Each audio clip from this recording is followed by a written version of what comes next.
Uh-oh, I'm gonna have to drop my trailer. It's the weirdest thing. It was raining yesterday and this morning, and then it just started snowing really, really hard, and then it just stopped. So now the yard is a muddy mess. But it's okay. I'm gonna drop this pup, and I'm gonna go do some dump truck deliveries. Yeah, let's go. I tell you what, nothing sounds cooler than an old cat engine.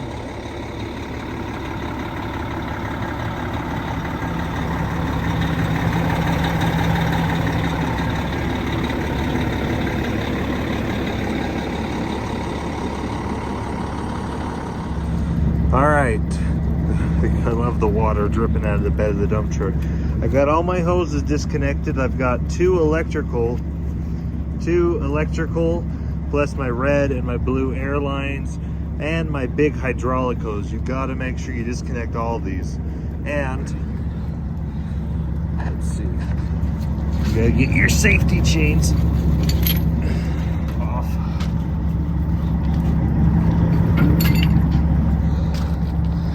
That could have been bad if I forgot that. So now my hitch is unlocked, so now I just gotta crank this leg down. To do that, I do this. Come on. Pop that out. And just like regular legs, you dolly it down. All right. My leg's all the way on the ground. This tongue is lifted off the hitch. Safety chains are on the ground.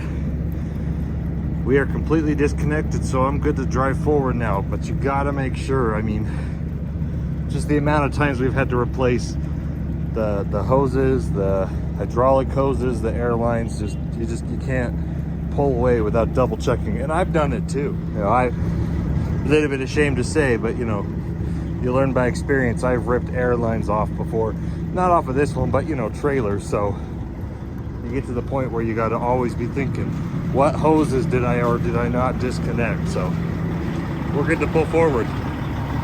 Got to check my hydraulic reservoir. That's good. It's a pretty big tank. It's more than what you need for just the dump bed, but also for the pup. But it's a two-way system because I've got both the pup and the dump bed, so it's a pretty big tank.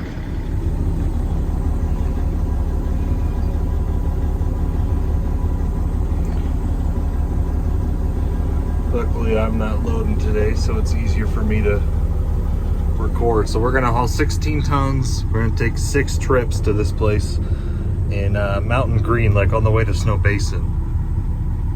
So I don't know where that air leak's coming from.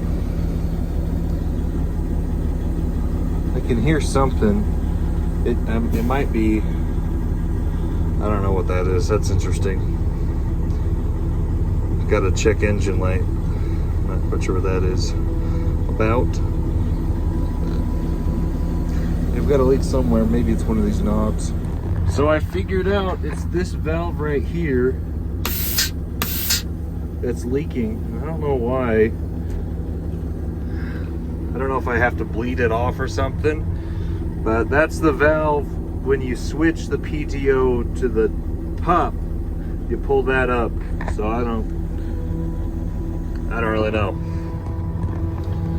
So it's leaking a little bit, but like it's nothing important, I guess. But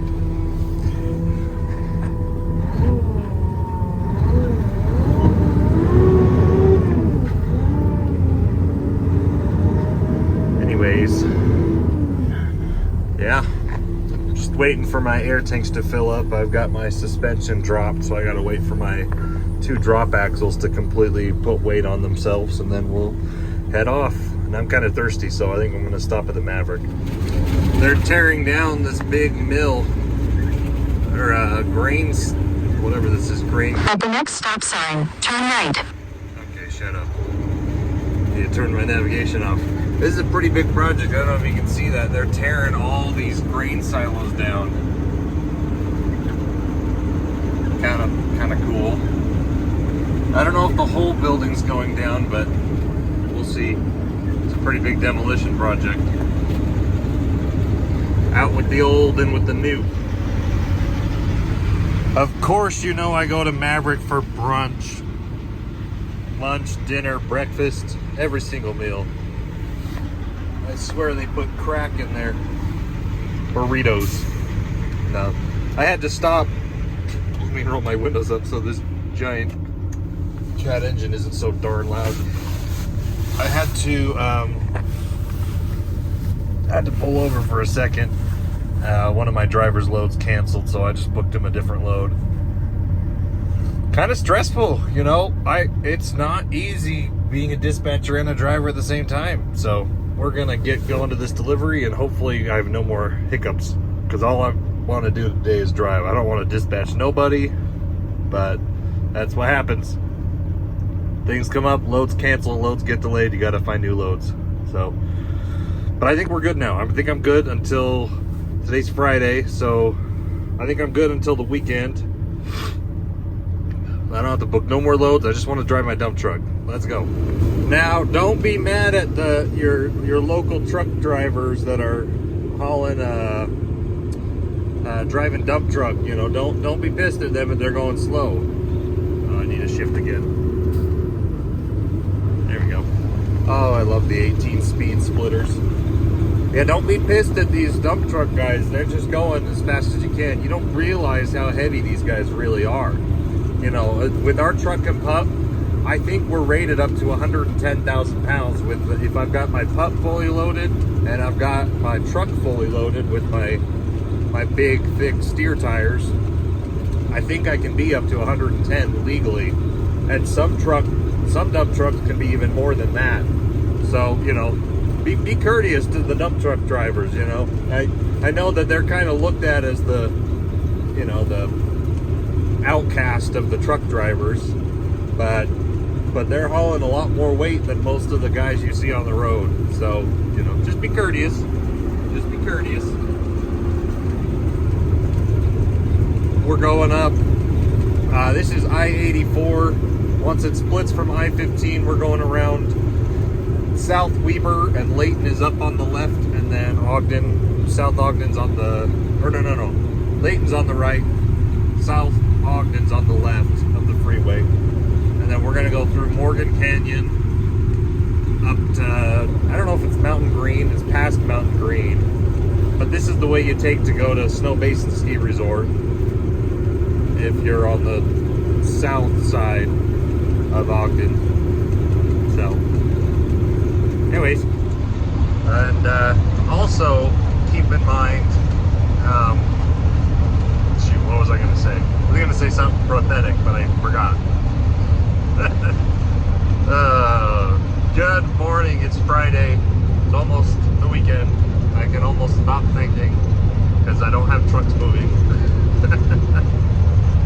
Actually, I do. I have like 3 trucks driving this weekend, so. Bouncy, bouncy, bouncy. That's a pretty cool mountain view. You see the clouds coming off. We're coming around the old Morgan Highway. Can't remember what the number is for this highway. But up there, if you go up that way, that takes you to Mount Ogden and Snow Basin, which is a pretty big ski resort. They had some of the Olympic events there in 2002 when the winter sports were here in Utah. So, pretty big area. If you take, I got off I-15. In 1 mile, turn left onto Silverleaf Drive. Hello, Siri, helping me figure out where I gotta go, even though I've already been there twice. I still forget where I'm supposed to go all the time. But, anyways. Yeah, I-15. I-84 is right there, and it goes until you meet I-80 at the interchange just a little bit ahead. Sorry, my cord for my CB's in the way. But yeah, if you follow I-84, it meets with I-80, and then that's how you go down that canyon. That takes you through to Wyoming. So, been that way many times. I-80 is not fun. They're building a lot of houses up here.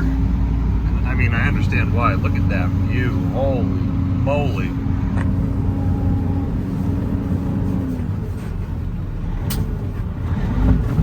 Boink. Sorry, I'm trying to shift with one hand.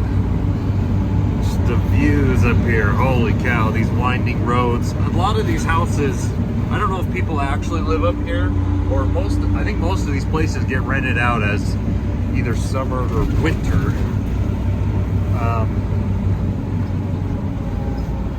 But yeah, look at that mountain. Holy crap. And I'm pretty high up already. Drive up the mountain to get up on this side of the valley. There's houses down there and the 2 ski resorts that are over here. Beautiful place. The theme of every single one of my videos the last couple months has been, look at this beautiful place that I live in, you know? And I'm sorry for that, but I'm not gonna. There's a lot of people that trash talk on Utah, but man, we got some of the best mountains, the best views. You know, in the southern part of the state, you got the Badlands with Moab and the Red Rock, Delicate Arch, and in the north, you got these crazy mountain peaks. The best snowing on best winter sports areas to go to. So no, I'm not going to be apologetic. I live in the coolest state. Now, with that said, I have a hard time breathing because I have a deviated septum in my nose. I can't breathe the easiest in high altitudes and dry humidity, like no humidity. We have throughout the whole year, we have 0% humidity. So it is harder for me to breathe in Utah, but I wouldn't want to live anywhere else. Maybe. We'll see. I love it here. Now that we're back at the bottom of the valley, looking at that mountain, and maybe that looks a little bit bigger now. I don't think you guys get as good of a perspective as I do through the video, but that mountain is just massive. Like, holy cow, that's a big mountain. Absolutely beautiful with the snow. The snow makes it look blue and purple and white all at the same time. So anyways, all right, I'll stop talking about mountains and how beautiful Utah is. You guys don't have to suffer through it too much longer. I'll shut up about it now. I live in the best state. I got the coolest mountains. Fight me. All right, now let's go back to talking about trucks after I get one last good shot. Wow, look at that. Got the clouds. Sorry, I'm done now. I'm done. I'm now back out of the mountain. Wow, holy cow. I'm out of the mountain, out of the canyon. But you can really see the difference. I mean, there's no snow down here in the lower valley. But up where I was in the Mountain Green, Morgan Valley, there was 2 to 3 inches of snow. So it's pretty cool to think about how elevation really does affect weather and temperature. The higher altitudes will retain their snow longer than down in the valley. So, anyways, yeah, no snow down here. All right, we are going back up the hill. Sorry, I should probably roll my windows up. It's a little bit loud. Here we go. Going back up the hill to do my final delivery, and then I'll be done for today. Then I can go home and I can just take a shower and watch TV for the rest of the weekend. That's my plan, as lame as it sounds.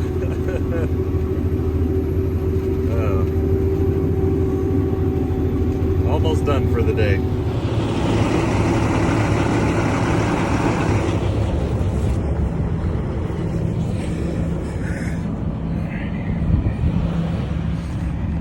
I think it was just frozen this morning, but I couldn't. I've been watching these locks. They wouldn't open and lock. But I think now that it's warmer, and I need to put some grease in there, but it's working now. All right, we're done for the day. Let's get home.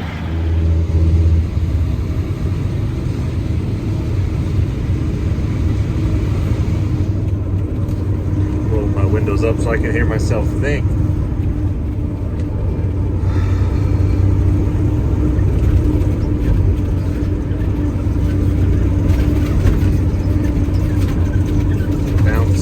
Bouncy. Does anybody else think it's kind of redundant to have variable speed limits, like a truck speed limit and a car speed limit? I mean, like when you're going through Oregon and it says 70 for cars, 65 for trucks, like you think that 5 miles an hour is really going to change anything? Like, just have one speed limit. If you're just gonna have one speed limit, like the neighborhood I just delivered in up in Mountain Green, there's a sign. It says residential area, cars 30, trucks 25, and on top of that, you're going up a hill. So like, what was the point of making that sign? Save the town $100 on the sign. You don't need to make one that says trucks. You know, it's a residential street. Once the construction's all done, ooh, there's a nice looking truck over there. That's a W99. That's actually one of my dream trucks. I'm gonna talk about that in a minute. But like, again, what's the point? What's the point of having multiple different speed limits for different types of vehicles? It never made sense to me. And obviously, you know, going through this canyon, it says car 65, trucks 55. Which I understand, there's a lot of sharp turns, but like, I don't know.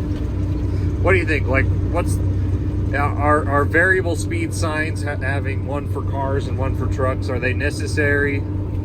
I don't know. I think if a driver doesn't understand that he has to go a couple miles an hour slower than the car so he doesn't tip over, I think that's on the driver. But, you know, somebody smarter than me knows what's going on.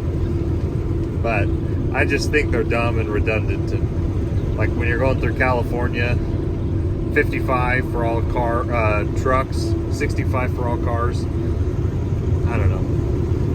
So now that we're out of the canyon, it goes to 70 for everyone. But I'm only going to go 65 because I got some whopping tires on this truck, and it does not drive as smooth. It is pretty smooth, but I got a lot of rubber on the road right now, even though I'm empty. So, anyways, I'm not going to go like a speed demon down the road. I'm going to stick to 65, at least in this dump truck. In the over-the-road trucks, I will go 70 to 75, but not in this dump truck. This thing is not made to go that fast. It is not aerodynamic enough, and I've got way too heavy of tires. All right, I'm going to get a lot of hate for this, but I think my dream truck is actually the new Kenworth W99s, or 990s, whatever you say. W990s, that's what I say. They're supposed to be the next gen of the W900 with the highway cab. So it's got a sleeper and a cab of like the T680s, but it's got a big flat hood that's widened. It's wider than the W900. I think the W900 looks so cool, but I just don't fit in them, and I want one so bad. But I've been looking on the auction. There was a couple on Ritchie Brothers and Auction Time that were going last week. I bid on them, but I lost them. Really beautiful trucks, but they're so expensive. I can't believe how much they are. I mean, like, just a standard road spec one, for one that has like 500,000 miles on it, 500,000 miles on it, these people are still asking 150 grand for those trucks. So I mean, that's really hard for, you know, comparing that to the truck that I just bought, and I only paid 40 grand for that one to do the same job. Anyways, I want one so bad, guys.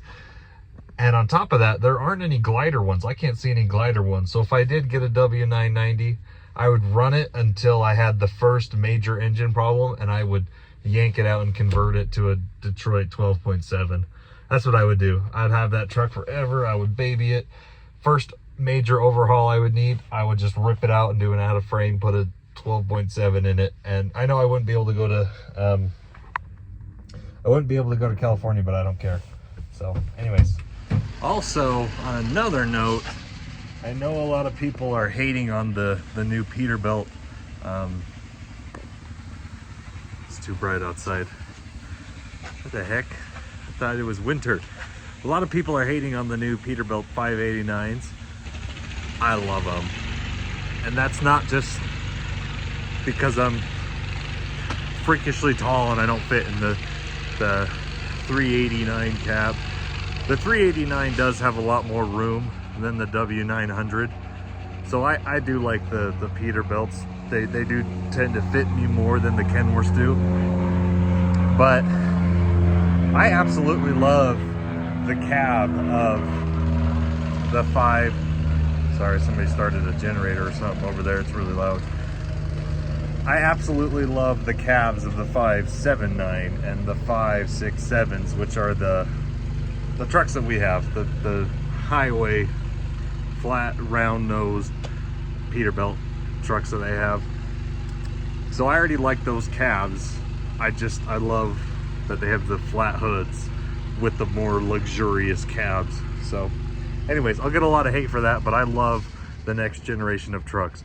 I don't like the emissions part of it because that kind of scares me when they're talking about how much more they're going to lower the emission, or raise the emission standard and lower the amount of carbon dioxide that can come out of your truck.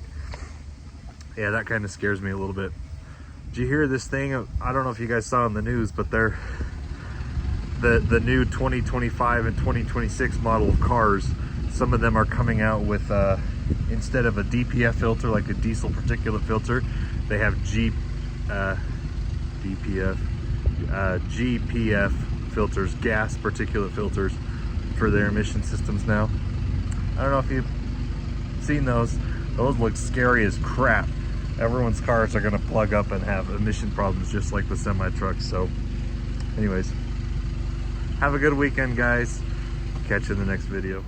Are you driving the car, Zane? Are you driving the car? No. You don't drive the car. You don't drive the car, do you? Oh. Hello. Hey. This is gonna be a sad video. No, it's not. Maybe I'll film something else.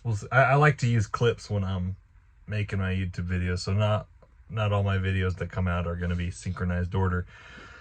But let me show you where we're at. We are at the Peterbilt. I'm in my Kenworth 10680. I mean, obviously, when it comes to engine work, nothing is obsolete.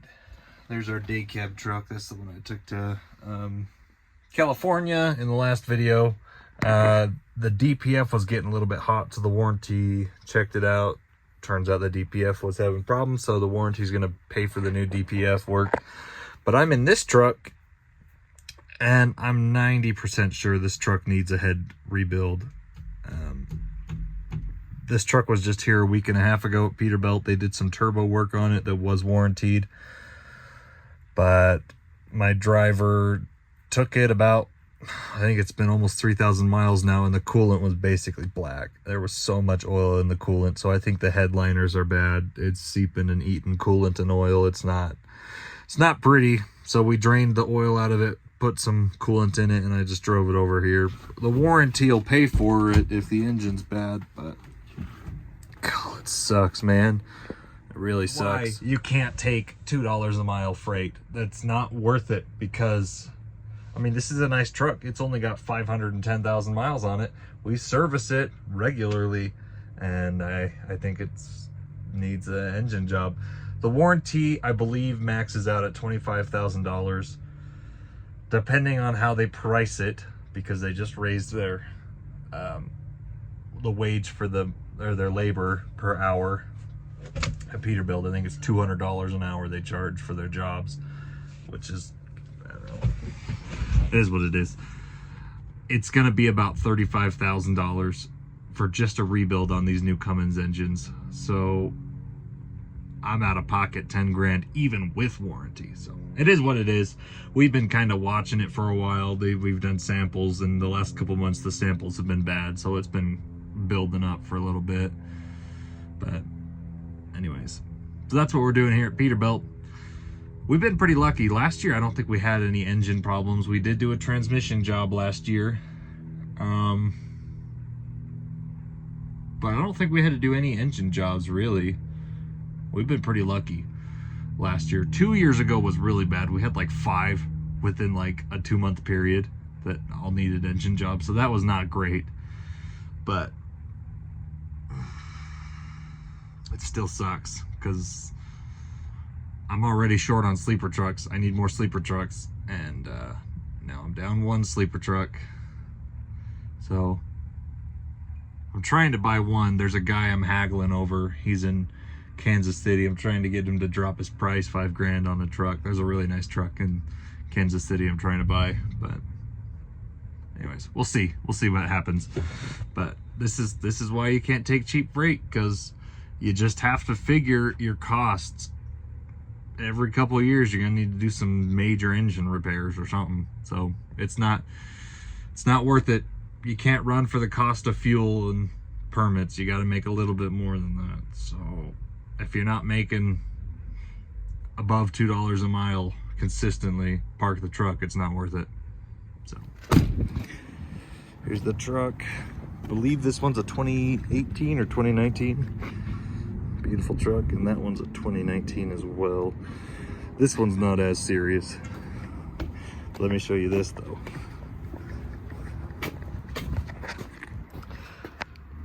That's the exhaust. Never have I ever felt or heard. I should have recorded it, is what I should have done. But when I was driving this truck down here, I've never heard a PACCAR engine with so much soul. The engine brake was super loud. I'm like, whoa, PACCAR engines actually can sound cool. As long as they're not got some government bull crap silencing them. Anyways, let's go. Check in to make sure my lights work. Flash, flash. 100-mile dash. All my tires look good, so let's hit the road.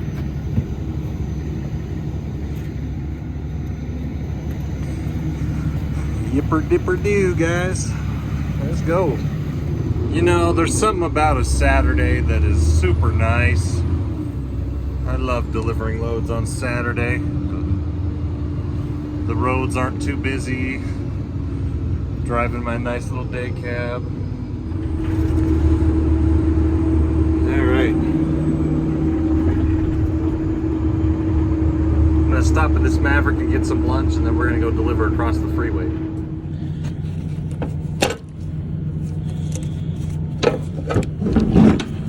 Let's see what we have in here.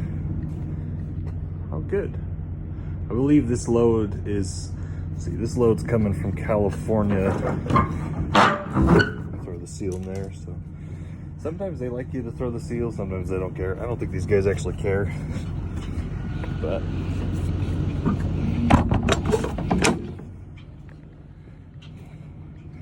so this is actually, I believe it's a load of Jell-O. We are here at Associated Foods in Ogden, Utah. It's been a while since I've delivered here before. They're usually pretty quick if you're on time, but they do have a lumper, and they're pretty expensive lumpers.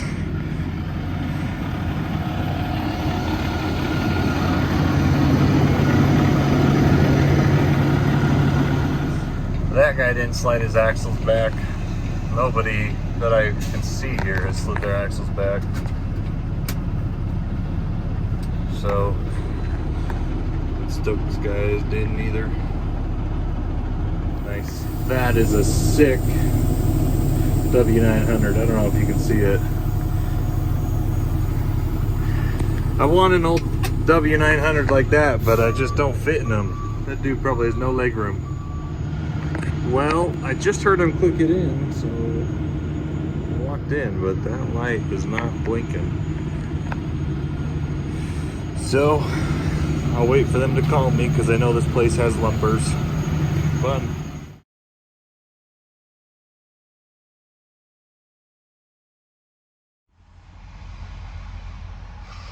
I hope this video doesn't turn out to be all gloom and doom.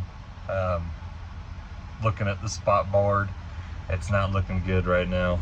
Sorry, let me get my hair out of my face. There, that's a little better. So the truck that we dropped off yesterday at Peterbilt, they're compression testing it today. My white Kenworth that,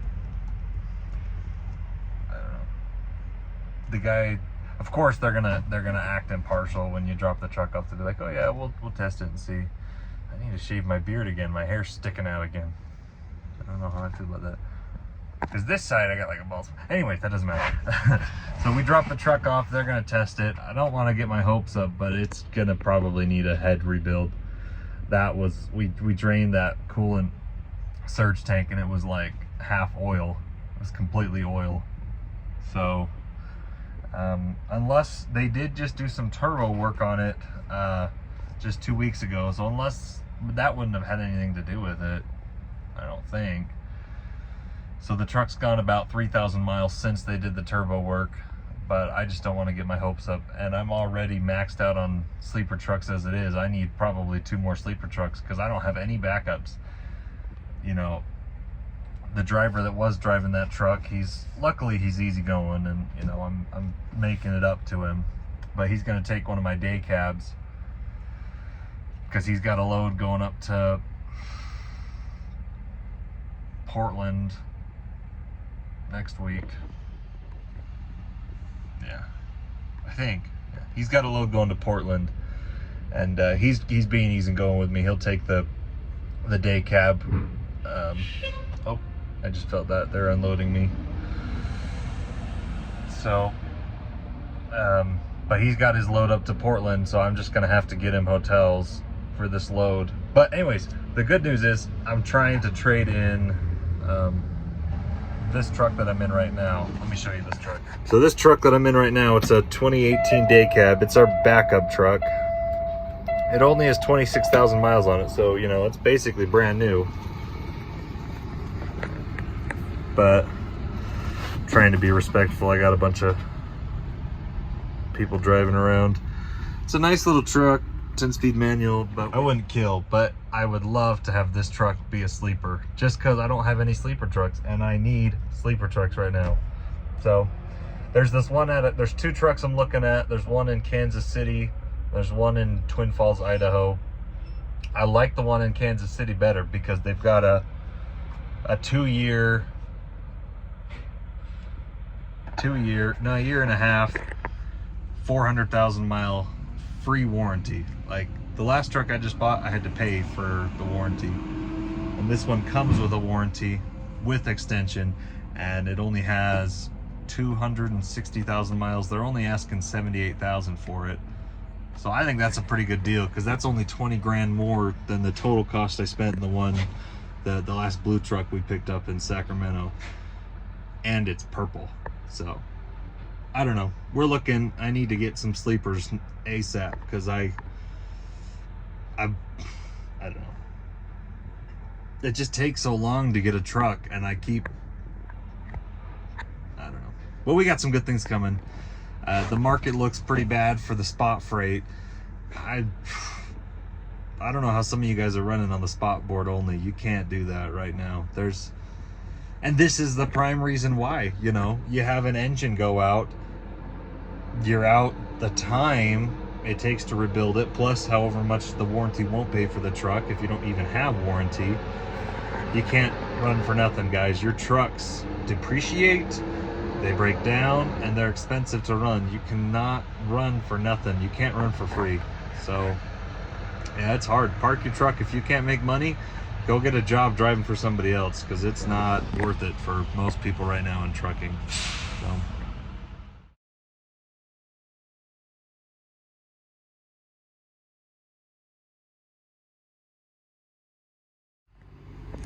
all right, guys, sorry.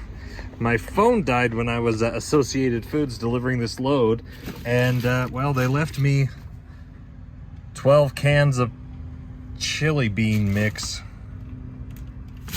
So that's great. Luckily it wasn't a whole bunch because I was using a Freightvana trailer, and if they left a whole bunch, then I would have had to figure out someone to unload me, and that would not have been great. There goes Christine over there. So I'm finally leaving. I'm just leaving those 12 cans of beans. Looking at my office. Good. So that really sucks, cause like, you know, what if I know it's like 12 cans. Whatever that is. How much is a can of chili mix at the supermarket? $2, $5? I don't know. Put my stuff in the car. So I gotta go move the truck back. I was just putting that case. You know, again, luckily it wasn't a lot, because if they left like a whole pallet on my truck, I'd be on the phone with JB Hunt, and I wouldn't have been able to return the trailer yet. And I don't know who would unload me last minute. That trailer had to be there today, otherwise Freightvana would have charged me for a trailer holdover. Anyways. But like, even still, now I have the inconvenience of waiting on the phone for a half hour, because, you know, JB Hunt doesn't answer after hours very fast. He'll be on hold for half an hour before somebody helps you. So anyways, I'm just gonna leave it in the office and deal with it on Monday. So anyways, got the yard set out. That truck, the new truck down there, oh, my finger looks really big. That truck down there, he's going to Billings, Montana tomorrow morning.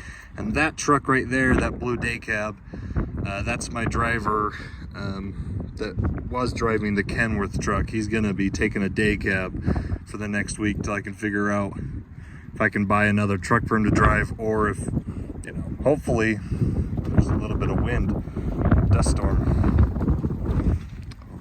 Let me go move the truck.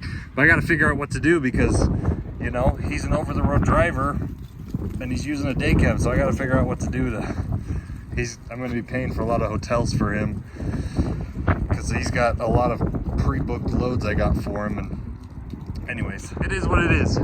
We're doing all right. Market isn't great, but our dedicated lanes are keeping us super busy, so I need to buy more trucks. I don't know what else to do. I need to buy more trucks. I need more trucks and more drivers. I got too many loads. I don't know what to do with myself, guys. So anyways, I'm probably gonna end the video here, see how long it is. But stay good, drive safe. If you can't get more than $2 a mile, don't take the load. It ain't worth it. It's definitely not worth it to drive for $1.80 a mile. So there's a helicopter going. See you guys in the next video. Thanks.